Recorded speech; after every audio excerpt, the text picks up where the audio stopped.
The nightmare continues. After the chilling start of Sunny's journey, it's time to go deeper into the void. I present the next chapters of Shadow Slave, chapters 3 to 6. If you missed the beginning, go back and listen to the first chapters now. Don't let the shadows catch you unprepared. But for those who are ready, let's see how far the curiosity of a slave can go. Let the narration begin. Chapters 3. The strings of fate. For a few minutes after that, Sunny was in a dark mood. But then he pulled himself out of it and inhaled deeply, trying to enjoy the fresh air. Indeed, air like that was hard to come by in the real world. Microdust and other pollutants made it rough and unpleasant, not to mention the general stench of the outskirts. In the better parts of the city, sophisticated filtration systems worked diligently. However, filtrated air tasted sterile and stagnant. Only the very rich had access to truly pleasant breathing, and here he was, able to enjoy an unlimited amount of pristine, delicious air like a second-generation chibi. Truly, being chosen by the spell has its benefits. If only there was no dreadful cold. His feet did not ache, and his wrists and back were not in agony. The slave caravan slowly dragged itself up the mountain, with more and more slaves stumbling and periodically falling to the ground. A couple of times, those who could not walk anymore were taken off the chain and unceremoniously tossed off the road down into the abyss that loomed to the left of it. Sunny watched them fall with a bit of compassion. Poor fellows, rest in peace, you pitiful souls. All in all, he was in good spirits. It was a bit strange to feel good amidst this disaster of a nightmare, but thankfully Sunny had time to prepare himself for this eventuality. When the symptoms of the spell first appeared, he did not handle it well. Dying before you even turned 17 was not something one could easily cope with, but in the end, it only took Sunny several days to come to terms with it. After visiting his parents' makeshift resting place. Well, actually, since he was too poor to afford even the cheapest slot in the remembrance facility, it was just 2 lines carved into an old tree. And adding a 3rd line for himself, Sunny suddenly became relaxed and carefree. What namo food at me? After all, he didn't have to worry about earning money, finding food, protecting himself, and planning for the future anymore.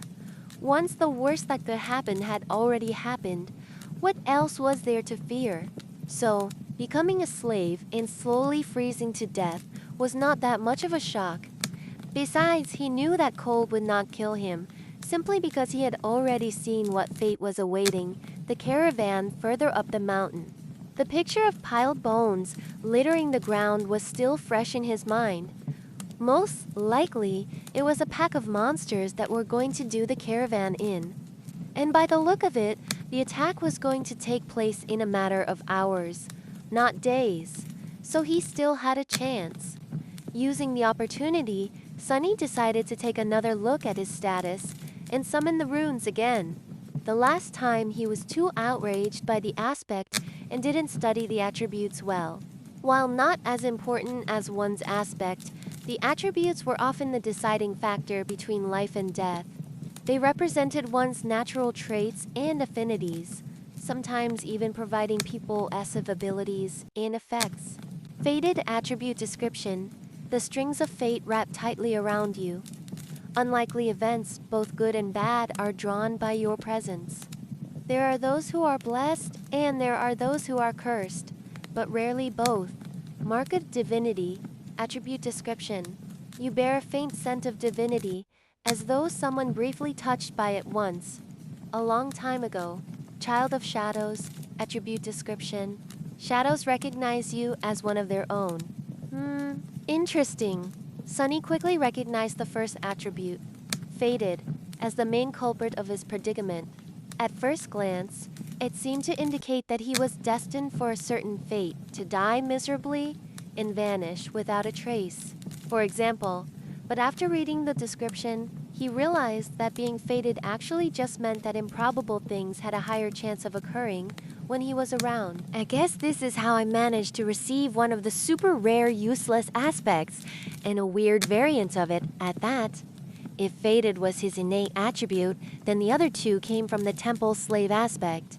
Mark of Divinity was more or less straightforward. It was supposed to allow passage into certain sacred places inside the dream realm and enhance several types of sorcery. Since there were no sacred places in sight, and Sunny's aspect had nothing to do with sorcery, it was useless too. Child of Shadows was a stranger one. He had never heard of it and had no idea what it was supposed to do, at least not until the sun hid behind the mountain and the sky began to darken. To his surprise, Sunny found himself able to see perfectly in the darkness, as though it was still as bright as day.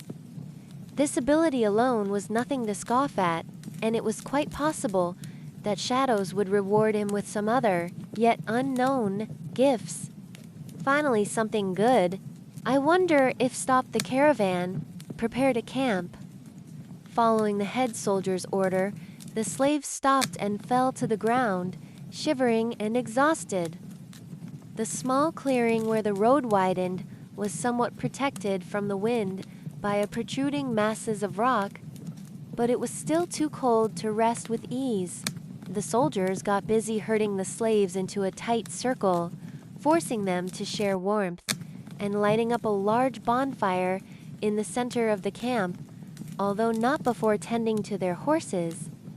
The heavy wagon carrying food, water, and other cargo, to which the main chain was firmly affixed, was pushed forward to block the wind. While looking around, Sunny noticed the young soldier from before watching the mountain with a complicated look on his face. What a weirdo! Soon, the bonfire was blazing. The stronger slaves tried to find their way closer to the fire, while the weaker ones, like Sunny, were forced to sit at the outer end of the circle, with their backs freezing in the cold. Of course, any movement was encumbered by the fact that they were still shackled to the chain. That's why the familiar broad-shouldered slave ended up just where he started. Despite all of his efforts to get closer to the flame, Imperials, he hissed, clearly irritated. The soldiers walked among the slaves, giving them water and food. Sunny, just like everybody else, received a few sips of icy water and a small piece of rock-hard, moldy bread. Despite its unappetizing look, he forced himself to eat the whole thing, just to be left as hungry as he was before. By the looks of it, he wasn't the only one. The shifty slave that had been walking behind him looked around in anguish. By all the ghouls, they used to feed me better even in the dungeons. He spat on the ground, desperate. And most of us innocent men in the dungeon were there waiting to visit the gallows too. A few steps away from them, where the paved road ended and sharp rocks began, a scattering of bright red berries were growing from the snow. Sunny had noticed them before, clustering here and there along the road, and even noted how pretty those resilient things looked contrasted against the white. The shifty slave's eyes glistened as he tried to crawl towards the berries on all fours. I would advise against eating those, friend. It was the gentle-voiced slave again. Sunny turned around and finally saw him in the flesh for the first time. It was a tall man in his 40s, lean and strangely handsome, with a dignified look of a scholar. How a man such as him ended up a slave was a mystery, yet there he was. You and your advice again. What? Why? The scholar smiled apologetically. These berries are called bloodbane. They grow in the places where human blood was spilled. That's why there's always a lot of them along the slave trade routes. So what? The older man sighed. Bloodbane is poisonous. A few berries might be enough to kill an adult man. Curses! The shifty slave flinched back and glared at the scholar. Sunny did not pay them a lot of attention, because while looking around, he finally recognized the site of the camp as the place where, in his vision at the start of the nightmare, the bones of the slaves were buried under the snow, and he was willing to bet that whatever it was that killed them all was going to happen soon. As if to answer his thoughts, a thundering noise rang from above, and in the next second, something massive came crashing from the sky. Chapter 4, Mountain King turning in the direction of the thundering noise. Many slaves rose their heads, only to see rocks and heavy shards of ice raining on them from above. They instantly panicked, lurching away in a cacophony of screams. Shadows happily danced on black stones as entangled by the thick chain. Those slaves fell to the ground and pulled others with them. Sunny was one of the few that remained upright, mostly because he was ready for something like this to happen. Calm and collected, he gazed at the night sky, his attribute-enhanced eyes piercing the darkness, and took one measured step back. In the next second, a piece of ice the size of a man's torso hit the ground right in front of him and exploded, showering everything around with sharp shards. Others weren't that quick. As ice and stones continued to rain, many were wounded and a few even lost their lives. Agonizing wails filled the air. "On your feet, fools. Get to the wall." The veteran soldier, the one who had whipped Sunny a few hours before, was shouting angrily, trying to get the slaves to move towards the relative safety of the mountain slope. However, before anyone could heed his command, something massive came crashing down, sending a tremor through the stones beneath their feet. It fell right between the caravan and the mountain wall, plunging everything into silence for a few seconds. At first, it looked like a lump of dirty snow, roughly round in shape and as tall as a mounted horseman. However, once the creature unfurled its long limbs and rose, it towered over the stone platform like a nightmarish omen of death. That thing must be at least 4 meters tall, Sunny thought, a bit stunned. The creature had 2 stumpy legs, an emaciated, hunched torso, and disproportionately long, multi-jointed hands, 2 of them, each ending with a set of horrifying bone claws, and another 2, these ones shorter, ending with almost human-like fingers. The thing that at first glance looked like dirty snow turned out to be its fur, yellowish gray, and ragged thick enough to stop arrows and swords. On its head, 5 milky, white eyes regarded the slaves with insect-like indifference. Beneath them, a terrible maw crowding with razor-sharp teeth was half open, as though in anticipation. Viscous drool was running down the creature's chin and dripping into the snow. Read novel full me, what unnerved Sunny the most, though, were the strange shapes endlessly moving, worm-like under the creature's skin. He could see them clearly because, unfortunately, he was one of those unlucky souls closest to the monstrosity, getting a nauseating first-row view. Well, that is just too much, he thought, stupefied. As soon as Sunny finished that thought, all hell broke loose. The creature moved, slashing its claws in his general direction. But Sunny was one step ahead. Without wasting a single moment, he jumped sideways, as far as the chain allowed, conveniently placing the broad-shouldered slave between himself and the monster. His quick reaction saved his life, as those sharp claws, each as long as a sword, sliced through the broad-shouldered man a fraction of a second later and sent streams of blood flying through the air. Drenched in the hot liquid, Sunny hit the ground, and his fellow slave, now simply a corpse, fell on him from above. Amen. "Why are you so heavy?" Temporarily blinded, Sunny heard a chilling howl and felt an enormous shadow passing over him. Immediately after, a deafening chorus of screams filled the night. Not paying it any attention, he tried to roll the corpse to the side, but was stopped by a forceful lurch of the chain that twisted his wrists and filled his mind with white-hot pain. Disoriented, he felt himself being dragged a few steps, but then the chain suddenly slackened, and he was able to control his hands again. See, things could have been worse.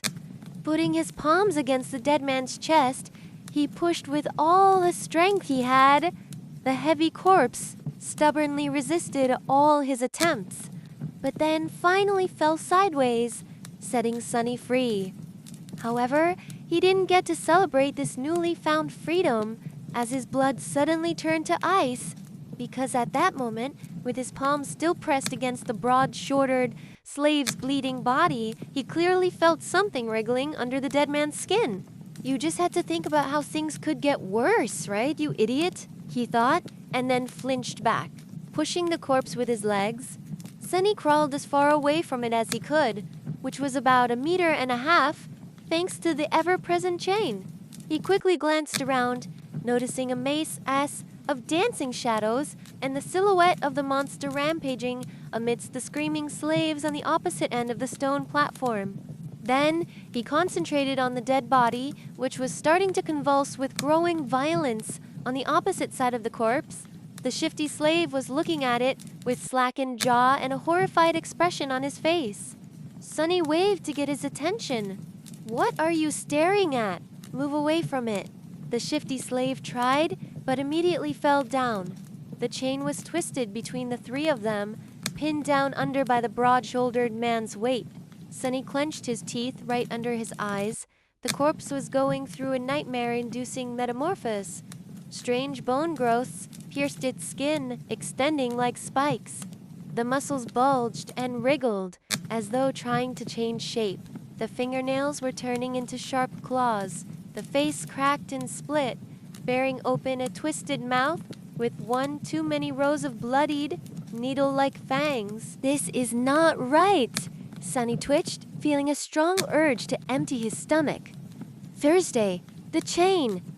The scholarly slave was just a few steps behind the shifty one, pointing at his shackles with a face as pale as a ghost. That remark was far from helpful, but given the circumstances, his shock was understandable. Being shackled was bad enough, but being shackled to such horror was truly unfair. Sunny's conclusion that things weren't right did not come from self-pity. He just meant that this whole situation was literally not right. The spell, mysterious as it was, had its own set of rules. There were rules for what type of creatures could appear in any given nightmare. Too, nightmare creatures had their own hierarchy, from mindless beasts to monsters, followed by demons, devils, tyrants, terrors, and, finally, mythical teens, also known as calamities. The first nightmare was almost always populated by beasts and monsters, rarely with a demon mixed in, and Sunny had never, ever heard about anything stronger than a single devil appearing in it. However, the creature had clearly just created a lesser version of itself, an ability that belonged exclusively to tyrants, the sovereigns of the nightmare spell, and those above them. What was this tyrant even doing in a first nightmare? How powerful was that DAMN faded attribute? But there was no time to ponder. Fair or not, there was only one person now who could save Sunny himself. The broad-shouldered man, what was left of him, slowly rose, his mouth producing strange clicking noises. Without giving him time to fully come to his senses, Sunny cursed and jumped forward, grabbing onto the length of the slackened chain. One arm of the monster, now fully equipped with 5 jagged claws, shot forward to meet him, but Sunny sidestepped it with one calculated movement. What saved his skin this time was not quick reaction, but simple presence of mind. Sunny might not have learned any fancy combat techniques, since his childhood was spent on the streets instead of a school.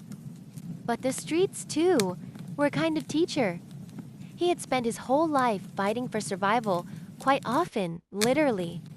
That experience allowed him to keep a cool head on his shoulders in the midst of any conflict. So instead of freezing or being consumed by fear and doubt, Sunny just acted. Stepping close, he threw the chain around the monster's shoulders and pulled, pinning its hands to its body. Before the creature, still slow and groggy from its transformation, could properly react, Sunny wrapped the chain around it several times, barely saving his face from being bitten off by the creature's terrifying maw. Good thing was, the monster couldn't move its hands now. The bad thing was, the length of the chain he used to immobilize it was gone, leaving almost no distance between them. "You two," Sunny screamed, addressing his 2 fellow slaves. "Pull on that chain as though your lives depend on it." Because they were.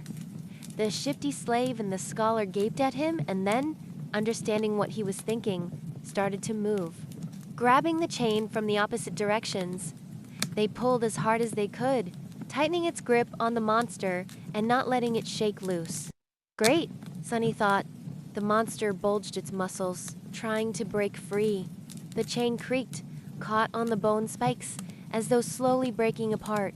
Not so great. Without wasting any more time, he threw his hands in the air and caught the creature's neck with the short, thinner chain connecting his shackles together.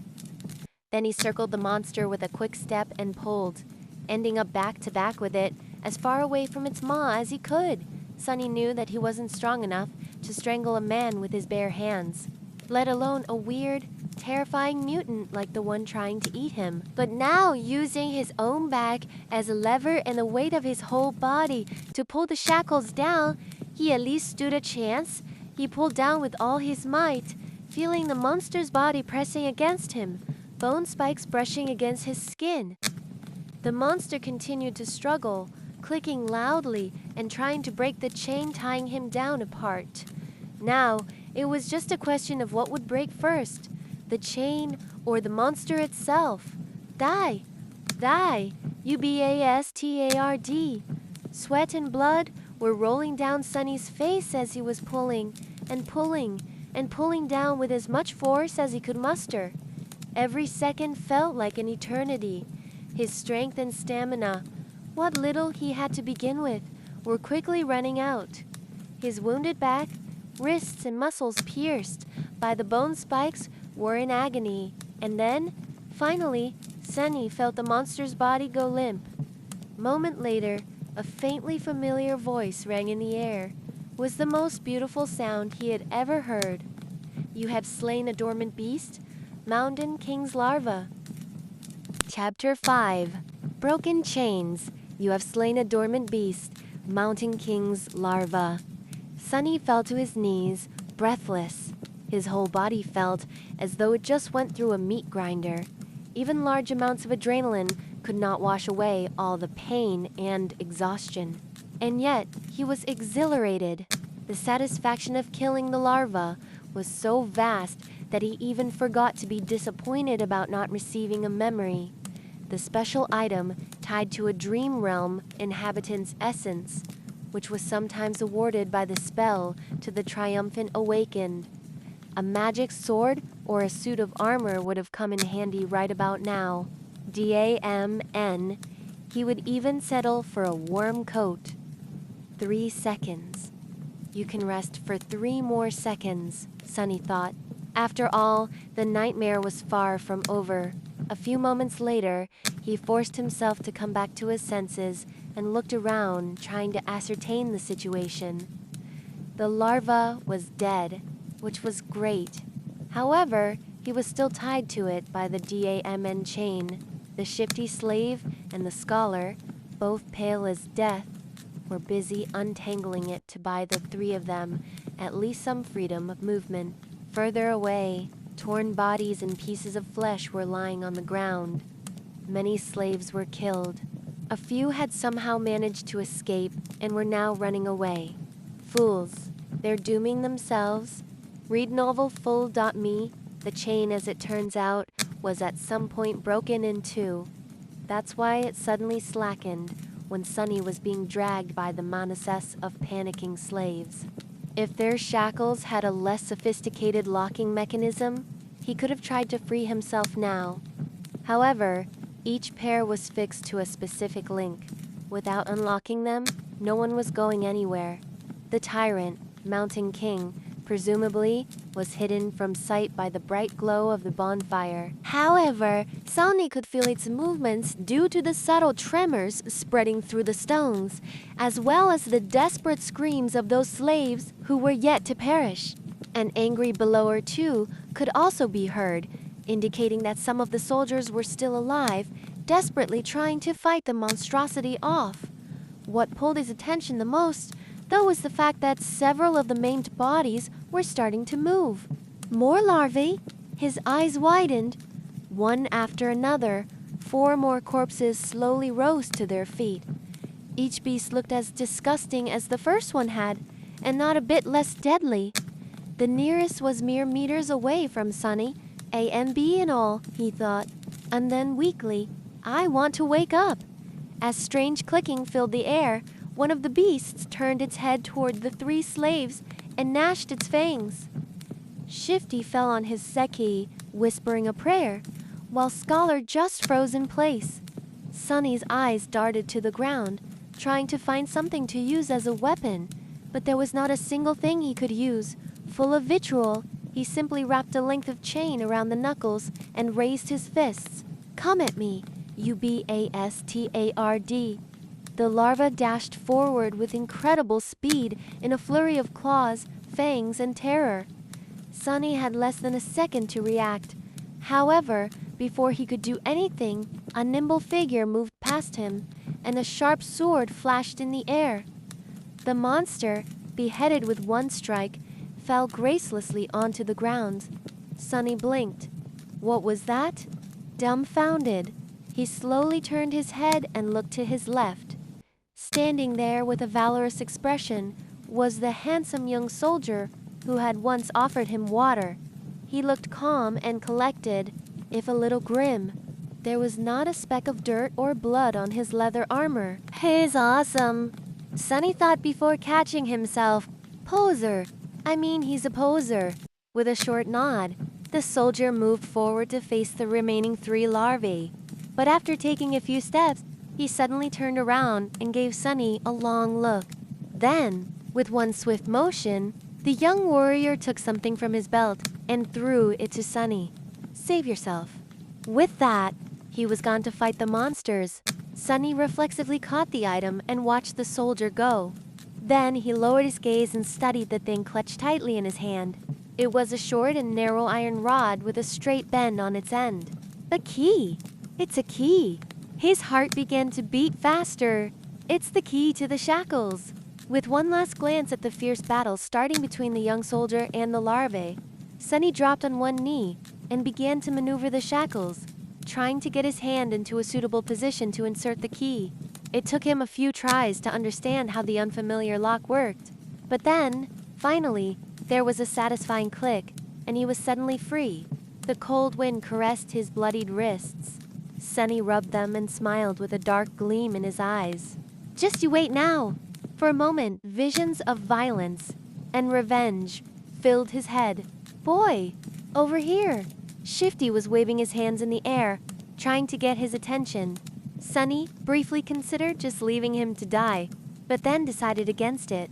There was strength in numbers. Plus, despite Shifty's previous threats to kill him and overall unpleasantness, Sunny would have felt bad leaving a fellow slave in chains, especially since freeing him would not cost anything. He hurried over to the other 2 slaves and quickly unlocked their shackles. As soon as Shifty was free, he pushed Sunny away and did a little dance, laughing like a maniac. Ah, free at last! Geodes must be smiling upon us. Scholar was more reserved. He squeezed Sunny's shoulder in gratitude and smiled weakly, casting a tense look in the direction of the ensuing fight. 2 of the 3 larvae were already dead.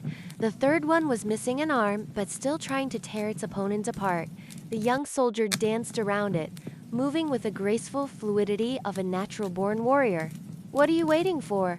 Run! Shifty made a move to run away, but was stopped by Scholar. My friend, I would, if you say advise again, I swear to gods, I will bash your head open. The 2 slaves looked at each other with open animosity. A moment later, Scholar lowered his eyes and sighed. If we run away now, we will surely die. Why? The older slave simply pointed at the tall bonfire.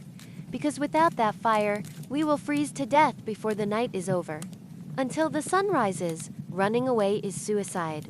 Sunny did not say anything, knowing that Scholar was right. Actually, he realized it right after strangling the larva. No matter how terrible Mountain King was, the bonfire was still their only lifeline in this frozen AL. It was just as what the broad-shouldered slave, may he rest in peace, had said. There was no need for anyone to kill them, because the mountain itself would do it if given a chance. So what? I prefer freezing to death than being eaten by that monster anyway, not to mention, turning into one of those things. Shifty was pretending to be brave, but there was no conviction in his voice.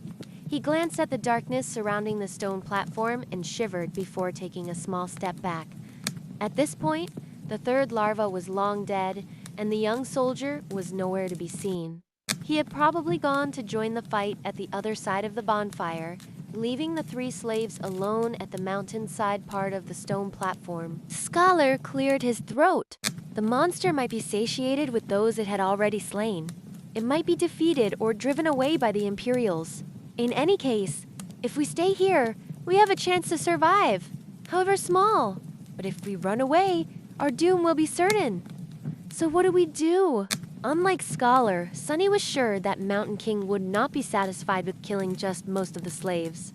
Neither did he believe that a bunch of mortals would really be able to defeat it, even if they were not normal people but awakened. A fight with a tyrant was not something one could easily survive, let alone win. But if he wanted to live, he had to get rid of that thing somehow. Let's go take a look. Shifty looked at him as though seeing a lunatic. Are you insane? You want to get closer to that beast? Sunny stared at him blankly, then shrugged and headed in the direction of the rampaging monster.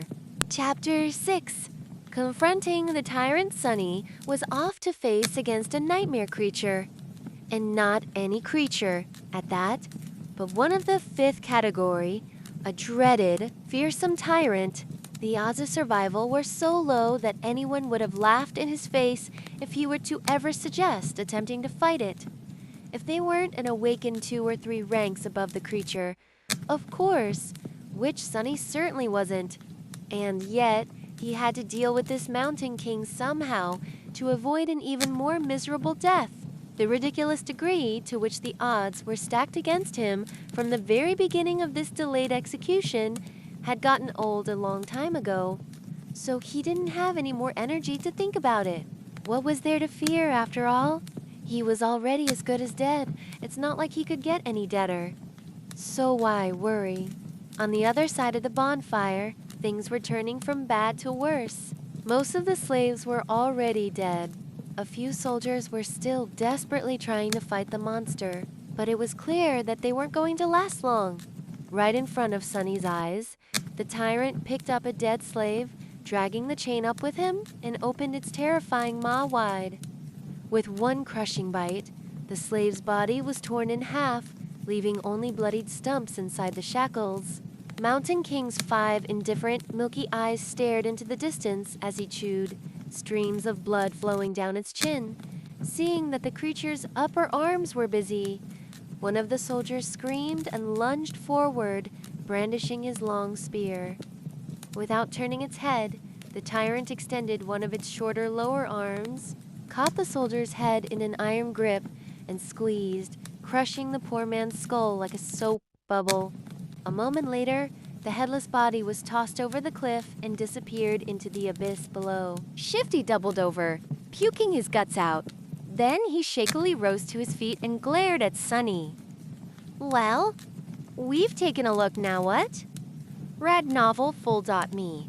Sunny did not answer, pensively observing the tyrant with his head slightly tilted to one side. Shifty stared at him some more, then turned to Scholar.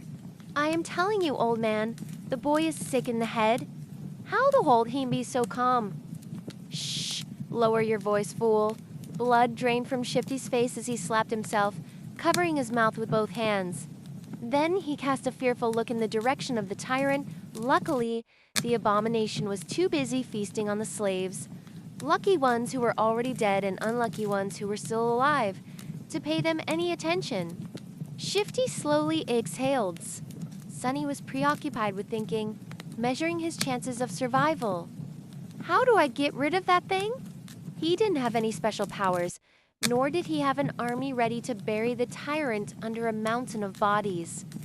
He didn't even have a weapon to at least scratch the DMNBASTARD. Sunny moved his gaze and looked past the creature into the endless darkness of the moonless sky. As he was watching the night, a bright flash streaked in the air and collided with one of the tyrant's arms, bursting into a rain of sparks. The young soldier, Sunny's heroic liberator, had just tossed a burning piece of wood at the monster and was now defiantly raising his sword. Face me, devil. A distraction. Just what I needed. Because there was no way for Sunny to kill the Mountain King with his own 2 hands, he had decided to enlist some help. A human wouldn't be up to the task, so instead, he was planning to use a force of nature. Since I can't do the BASTARD in myself, let's make gravity do it for me. He was in the middle of thinking over the details of the plan when the young hero's foolish bravado presented an opportunity. Now everything depended on how long the pompous idiot would manage to stay alive. "Come with me," Sunny said as he started running toward the far end of the stone platform, where the heavy wagon was perched dangerously close to the edge of the cliff. Shifty and Scholar shared a dubious look, but then followed, perhaps confusing his calmness with confidence, or maybe divine inspiration. After all, it was a widely known fact that crazy people were often favored by the geos behind them. Hero nimbly ducked under the tyrant's claws, slashing it with the sword. The sharp edge slid ineffectively across the dirty fur, not leaving even a scratch on the creature's flesh. In the next second, the tyrant moved with frightening speed, throwing all four of his hands in the direction of its new, irritating foe. But Sunny had no way of knowing. He was running with all his speed, getting closer and closer to the wagon. Once there, he hurriedly looked around, checking if there were any larvae close by, and moved to its rear wheels. The wagon was left at the upper end of the stone platform, where it narrowed and turned back into the road. It was turned sideways to block the wind, with its front facing the mountain wall and its back facing the cliff. There were two large wooden wedges placed under the rear wheels to prevent the wagon from rolling backward. Sunny turned to his companions and pointed at the wedges. "When I tell you, remove both of them. Then push. Understand?" "What? Why?" Shifty stared at him with a dumbfounded expression on his face. Scholar just looked at the wedges and then at the tyrant. Hero, miraculously, was still alive. He was weaving between the creature's limbs, always just half a second away from being completely eviscerated. From time to time, his sword flashed in the air, but to no avail. Mountain King's fur was too thick, and his skin too tough to be harmed by mundane weapons. There was a hint of apprehension on the young warrior's face. All the other soldiers, as far as Sunny could see, were already dead. So he really needed that one to live a little bit longer. "Don't die yet," he thought. To Shifty, he simply said, "You'll see."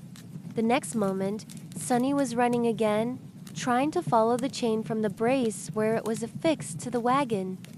The thing he was searching for was hard to notice due to all the bodies, blood and viscera littering the stone platform. But for once, luck was on his side. A short amount of time later, he had found what he needed, the torn end of the chain. Finding the nearest set of shackles, complete with a horribly disfigured body of a slave locked in them, Sunny plopped down on his knees and started to fumble with the key.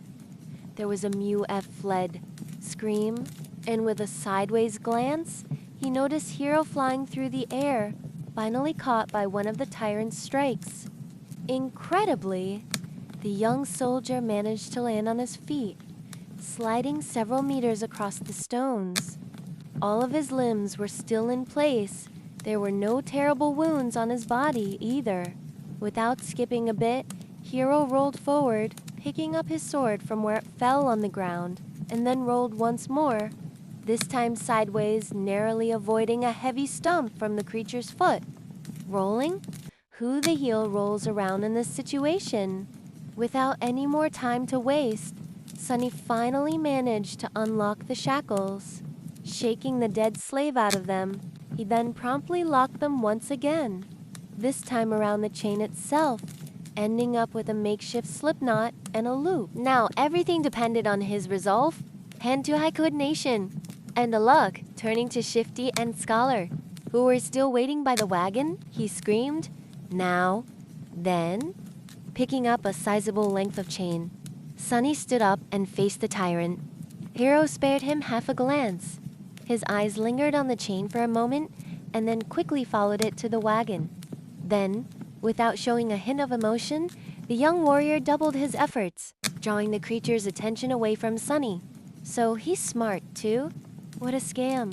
Clearing his head of all unnecessary thoughts, Sunny concentrated on the weight of the chain in his hands, the distance between him and the tyrant, and his target time seemed to slow down a bit. "Please, don't miss," Gathering all of his strength, Sunny spun and threw the chain in the air, as though a fisherman casting his net. The loop opened as it flew, closing in on the position of the fight between Hero and the tyrant. Sunny's plan was to place the loop on the ground close enough to them that, once one of the tyrant's feet landed in the trap, he could pull on the chain and tighten it around the monster's ankle. But his plan failed spectacularly, which is to say, it was literally a spectacle. In the last moment, Mountain King suddenly flinched back, and instead of falling on the ground, the chain loop landed perfectly around its neck. A second later, it tightened, acting as an iron noose. Sunny froze for a moment, not believing his eyes, and then clenched his fists, holding himself back from triumphantly shaking them in the air. Yes, he screamed inwardly. Moments later, the wagon would roll off the cliff, pulling the tyrant down with it. Sunny looked back to make sure, and instantly turned even paler than he usually was. Shifty and Scholar did manage to remove the wedges from under the wagon's wheels, and were now desperately pushing it to the edge of the road. However, the wagon was rolling slowly, very slowly, much slower than Sunny had anticipated. He turned to the tyrant, panicking. The creature, surprised by the sudden weight pressing down on its neck, was already raising its hands to tear the chain apart. Sunny's eyes widened. In the next second, Hero crashed into one of the tyrant's legs, throwing it off balance and buying them some time. Sunny was already running to the wagon, cursing loudly in his mind. Reaching it, he threw himself onto the damp wood alongside Shifty and Schooler, pushing with all the strength left in his rather small, but terribly beaten and enormously exhausted body. Roll! Roll, you creaky piece of sheshai! The wagon sped up a little, but was still rather slow in reaching the cliff's edge. At the same time, the tyrant finally managed to get a hold of the chain tied around its neck, ready to free itself. Now whether they lived or not was just a question of which thing would happen first.